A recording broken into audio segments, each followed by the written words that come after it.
저는 요즘 걷기 운동을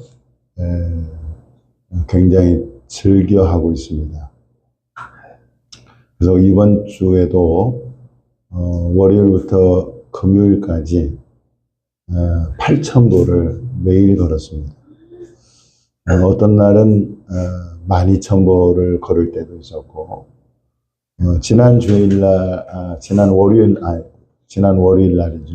월요일 날에는 등산을 해가지고 19,000보를 걸었습니다. 보통 그 걷기 운동하면 사람들이 아무 생각 없이 걷는다고 그러는데, 제가 이렇게 걷기 운동을 즐기게 된 이유는 걸으면서 하나님과 교제하기 때문에 그렇습니다. 제가 평소에 성경을 읽다가 하나님 주신 말씀을 핸드폰에다가 메모를 해놓습니다. 그래서 그 말씀을 들고 암송을 합니다. 걸으면서 암송하고 기도하면서 또 찬송하면서 그렇게 걷기 운동을 하다 보니까 그 시간이 너무 기쁜 거예요. 그 시간이 너무 즐겁습니다. 그래서 여러분, 하나님은 우리를 일시키려고 우리를 부른 게 아니라 우리를 예배자로 부른 줄 믿으시기 바랍니다. 하나님은 우리와 교제하기 위해서 우리를 불러주신 거예요. 그러므로 여러분, 세상의 사람들은 즐거움을 찾고 재미를 찾지만 하나님으로부터 교제에서 오는 그 기쁨은 세상에 줄 수 없는 기쁨인 것입니다. 그래서 이 주님과의 교제의 기쁨을 여러분들 누리시기를 바랍니다. 에녹이 어떻게 평생 그렇게 주님과 동행할 수 있었을까라고 할 때 그는 일하면서도 주님과 교제하고 밥 먹으면서도 주님과 교제하고 여행 가서도 주님과 교제하고, 그러니까 어디에 있든지 하나님과 교제를 함으로 인해서 오는 그 기쁨, 그 즐거움, 감사가 그에게 있었기 때문에 그는 평생 하나님과 동행할 수 있었다는 거예요. 그래서 여러분, 우리가 정말 주님과 어디에 있든지, 그죠? 어디에 있든지 주님과 늘 교통하고 교제하고 말씀 묵상하면서 길을 걷고 설거지를 하고, 그러면 하나님이 그 교제의 기쁨을 주세요. 그래서 제가 여러분들에게 일상에서 하나님과 교제함으로 그 세상에 줄 수 없는 그 기쁨을 누릴 수 있기를 주님의 이름으로 축원합니다. 아담의 타락 이후로 인류의 역사는 죄악의 역사라고 이렇게 말할 수 있습니다. 노아 시대 때 인류는 홍수로 하나님의 심판을 받았습니다.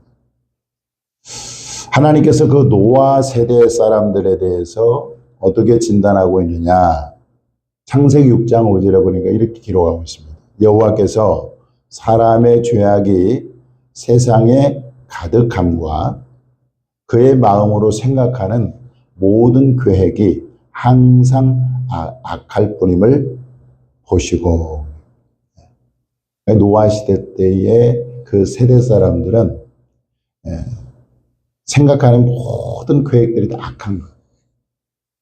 그래서 죄악이 세상에 가득 찼습니다. 하나님이 더 이상 두고 볼 수 없을 만큼 그렇게 죄악이 가득했습니다. 그래서 하나님이 홍수로 노아 시대를 심판하셨어요. 또 하나님의 불과 유황으로 심판받은 도시가 나옵니다. 창세기 18장에 보면 소돔과 고모라 성이 나오는데, 이 소돔과 고모라 성은 불과 유황으로 심판을 받았어요. 그런데 하나님이 그 세대 사람들에 대해서 어떻게 진단하고 계시느냐, 어떻게 증거하고 계시느냐 할 때 창세기 18장 20절에 보면 여호와께서 이르시되 소돔과 고모라에 대한 부르짖음이 크고 그 죄악이 심히 무거우니 우리가 잘 아는 것처럼 소돔과 고모라 성은요, 이 동성애가 만연된 그런 성적 타락한 도시였습니다. 그래서 하나님이 불과 영으로 심판을 심판을 했다는 거예요.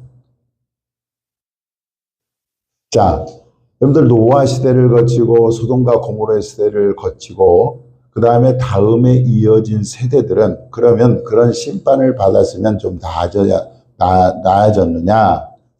전혀 나아지지 않았다.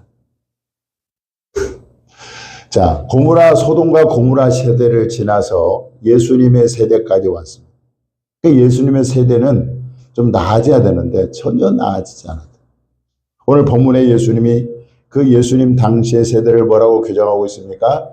음란하고 죄 많은 세대다. 자, 노아의 세대도 죄악에 관영한 세대였고 소돔과 고모라 세대도 죄악에 관영한 세대였습니다. 그런데 예수님 세대에 왔을 때도 역시 사람들은 음란하고 죄 많은 세대라고 예수님은 그렇게 진단하고 있습니다. 자, 예수님 세대만 그러면 음란하고 죄 많은 세대느냐? 자, 예수님이 오신 이후에 2000년이 지났습니다. 오늘날은 우리가 살고 있는 이 시대는 과연 좀 나아졌느냐? 그렇지 않다는 거죠. 이 세대도 여전히 음란하고 죄 많은 세대라는 것입니다. 우리 찬이 형제가 그런 얘기를 해요. 아는 형이 있는데 아는 형이 그 개인 택시를 한다고 합니다. 그 야간에 이렇게 여러 손님을 태우다 보면 젊은 아가씨들도 태우고 그러는데 그 젊은 아가씨들이요. 그 찬이 씨가 알고 있는 그 형에게 그렇게 유혹을 한다. 젊은 아가씨들이 그러다. 여러분, 우리가 몰라서 그렇지 이 세상이 얼마나 음란하고 그리고 죄가 많은 세대인 줄을 우리가 알 수 있어요. 이 세상은 끝을 향해 달려가고 있습니다. 세상의 종말이 가까울수록 사람들은 더 음란하고 더 악해질 것입니다. 디모데후서 3장 13절에 보니까 이렇게 말합니다. 악한 사람들과 속이는 사람들은 더욱 악하여져서 속이기도 하고 속기도 하나니. 여러분들, 이 세상은요, 점점 더 악해지고 점점 더 죄가 많고 그렇게 치닫고 가요. 예수님께서 내가 다시 오신다 그랬는데 뭐라고 말씀하시느냐? 내가 올 때 마치 노아의 때와 된 것과 같이 인자의 때에도 그러하리라. 그러니까 예수님의 재림 때가 바로 노아 시대의 때와 같다는 거예요. 또 예수님의 재림의 때가 바로 노세 때와 같다. 노세 때가 뭡니까? 아까 소돔과 고모라가 나오잖아요. 그렇게 노아의 때와 같고 내가 재림할 때 노세 때와 같다. 그 말은 뭔 말입니까? 이 세상이 이제 하나님의 심판이 내릴 만큼 죄악이 가득 차게 된다는 것을 말씀하고 있습니다. 여러분들, 우리가요 지금 어느 시대를 살고 있느냐, 어느 세대를 살고 있느냐라고 할 때 음란하고 죄 많은 세대에 우리가 살고 있다는 것을 우리는 알아야 합니다. 베드로 사도는 오순절 성령 강림이 있을 때 그 오순절 유대인의 최대 명절 아니겠습니까? 세계 각국에 모여든 14나라에서 온 그 사람들에게 이렇게 설교를 합니다. 너희가 이 패역한 세대에서 구원을 받으라. 너희가 이 패역한 세대에서 구원을 받으라. 여러분, 우리도 마찬가지입니다. 우리가 이 음란하고 죄 많은 세대에서 우리가 구원받아야 될 줄 믿으시기 바랍니다. 이 죄 많은 세대, 음란한 세대에 우리가 같이 둥글면 안 돼. 같이 동화되면 안 돼. 우리가 거기서 탈출하고 거기서 나와서 우리도 역시 구원을 받아야 된다. 계시록 18장 4절에 보니까 내가 또 들으니 하늘로부터 다른 음성이 나서 이르되 내 백성아 거기서 나와 그의 죄에 참여하지 말고 그가 받을 재앙들을 받지 말라. 여러분들 음란하고 죄 많은 세대 우리가 지금 살고 있어요.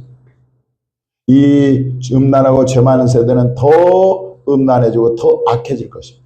그래서 결국 하나님의 재앙이 심판이 임하게 될 터인데 주님은 우리에게 권고합니다. 내 백성아 거기서 나와 그 죄에 참여하지 말고 그가 받을 재앙들을 받지 말라 그렇게 말씀합니다. 그래서 여러분 우리는 이 세대를 본받지 말고 이 세대에서 나와서 음란하고 죄 많은 세대에서 나와서 우리가 구원받아야 될 줄 믿으시기 바랍니다. 자, 이 음란하고 죄 많은 세대는 기본적으로 복음을 부끄러워하는 세대입니다. 복음을 부끄러워해요. 그래서 로마서 1장 28절에 보면 그들의 마음에 하나님 두기를 싫어한다 말씀. 여러분들 사람들 마음에요 하나님 두기를 싫어합니다. 제가 지난 주일날도 인용을 했습니다마는 17세기 영국의 청교도 토마스 포스터는 이런 말을 했습니다. 만약 투표로 결정할 수 있다면 그들은 하나님을 이 땅에서 내쫓아 하늘에 가두기로 결의할 것이다. 사람들은요, 하나님이 자기들에게 개입하는 것을 원치 않아요. 그 마음에 하나님들을 싫어합니다.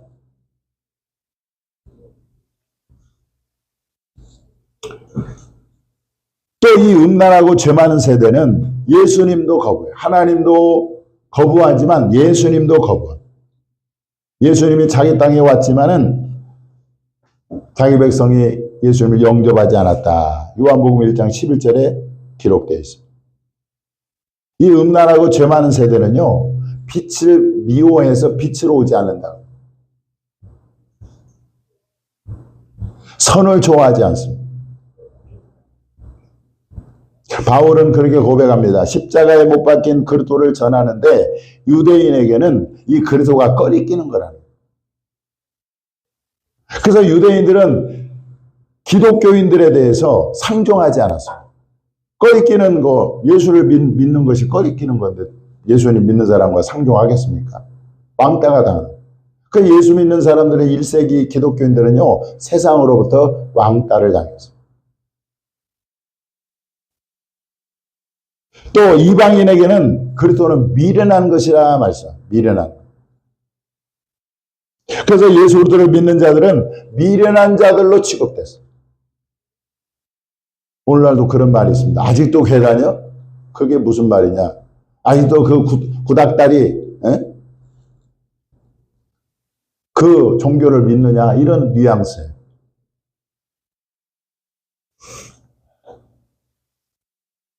여러분들 사도행전 2장에 보면은요, 초대교회 성도들 120명이 마가의 다락방에 모여서 하나님께 기도해가지고 성령 충만을 받습니다. 그래서 그들이 그 14나라에서 온 각 나라의 언어로 새 방언을 말해요. 그랬더니 그 모습을 본 어떤 사람들이 그 제자들을 조롱합니다. 새 술에 취했다고 조롱을 하는 거예요. 그런데 오늘날도 마찬가지입니다. 얼마나 많은 사람들이 기독교에 대해서 조롱하는지 몰라요. 그래서 이 음란하고 죄 많은 세대는 하나님을 거부하고 예수를 거부하고 복음을 조롱하고 기독교를 조롱하고 그런 세대에 우리가 살고 있는 거예요.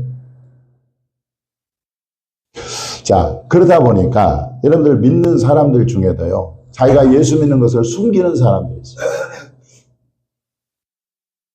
예수님 당시에도 그랬습니다. 요한복음 12장 42절에 보니까 그러나 관리 중에도 그를 믿는 자가 많되 바리새인들 때문에 드러나게 말하지 못하니 이는 출교를 당할까 두려워합니다.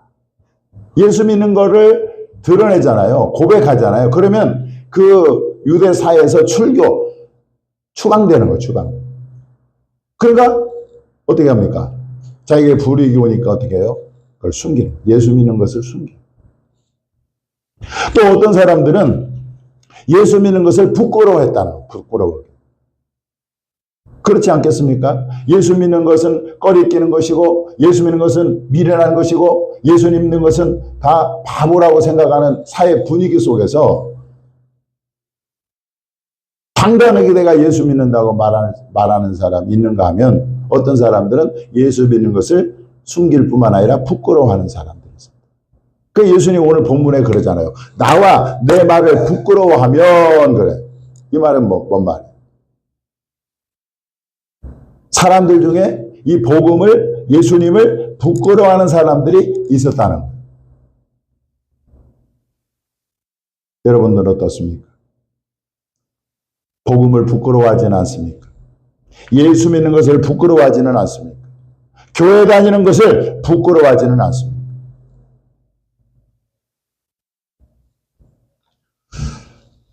여러분 왜 사람들이 예수 믿는 것을 부끄러워할까요? 왜 교회 다니는 것을 부끄러워할까요? 그것은 예수님을 만난 체험이 없기 때문에 그래요. 예수님을 만나고 예수님을 발견한 사람은 이 세상 전부를 팔고서라도 가져야 할 보화로 예수님을 여기는 것입니다. 그때 예수님이 만난 체험이 없기 때문일까? 세상 풍조에 편성해서 사람들이 기독교를 조롱하고 예수 믿는 사람들을 부끄럽게 생각하니까 거기에 편성해서 나도 교회 다니는 것을 부끄럽게 여기고 복음을 부끄럽게 여기는 사람들이 있다. 예수 만난 체험이 확실한 사람은 예수와 복음 때문에 받는 환난과 박해를 오히려 기뻐한다는 것입니다.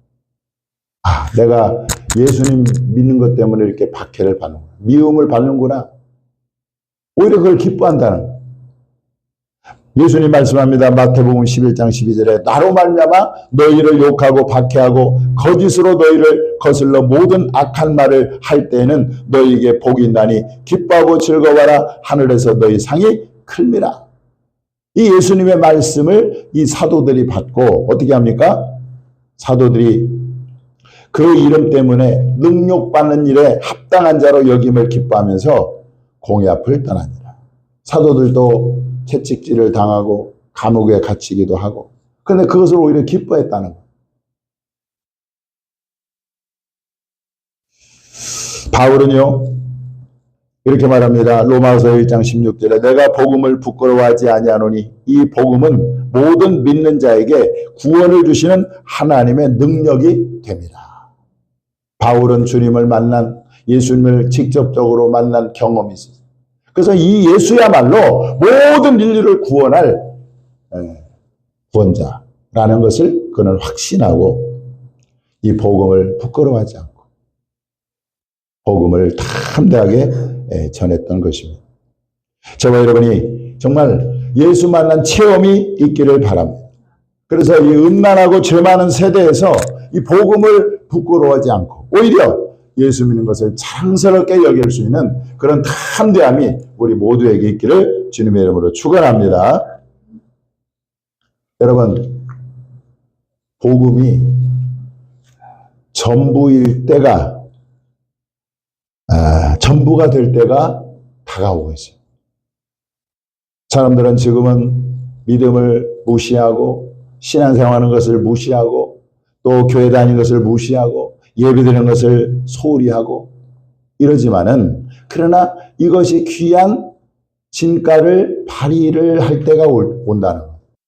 그 믿음을 지키고 예배를 드리고 기도하고 전도하고 이 모든 것들을 인정받을 때가 오고 있는 것입니다.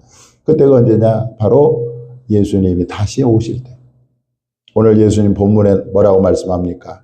인자가 아버지의 영광으로 거룩한 천사들과 함께 올 때에. 여러분, 예수님은 다시 오십니다. 곧 오십니다, 이제. 예수님이 다시 오세요.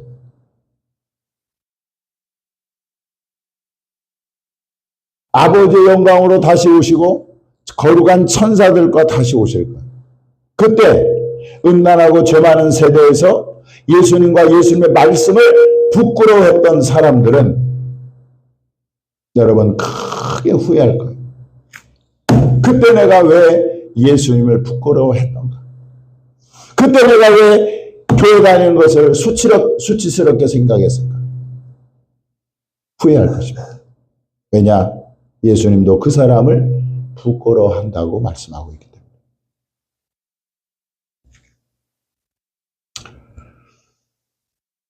예수님께서 함께 오실 때에 이 음란하고 죄 많은 세대에서 예수님과 예수님의 말씀을 부끄러워하지 않고 그 말씀에 순종하며 따랐던 사람들에게는 예수님으로부터 큰 칭찬과 영광과 존귀를 얻게 될 줄 믿으시기 바랍니다. 베드로전서 1장 7절에 보니까 너희 믿음의 확실함은 불로 연단하여도 없어질 금보다 더 귀하여 예수 그리스도께서 나타나실 때에 칭찬과 영광과 존귀를 얻게 할 것이니라 말씀하셨습니다.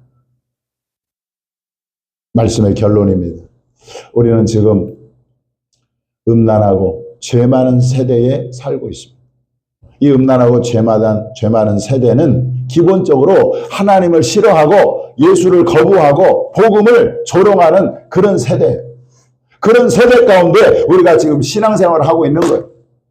그럴 때에 여러분, 내가 예수 믿는 것을 부끄럽게 생각하고 한다면, 내가 예수 믿는 것을 숨기고 싶다고 한다면, 그것은 나중에 주님으로부터 그야말로 책망받을 일이죠. 내가 이러한 복음을 배역하는 그런 세대 속에서도 담대하게 복음을 고백하고 예수 그리스도를 증거하고 나타낼 수 있는 길은 뭐냐? 바로 예수님을 내가 만나 예수님의 그 존귀한 가치를 깨닫고 발견하는 것입니다. 그럴 때 어떤 상황 속에서도 내가 예수님을 믿는 것을 고백할 수 있는 그런 담대함이 우리에게 있는 것이죠. 복음을 부끄러워하지 않는 저와 여러분이 될 수 있기를 주님의 이름으로 축원합니다.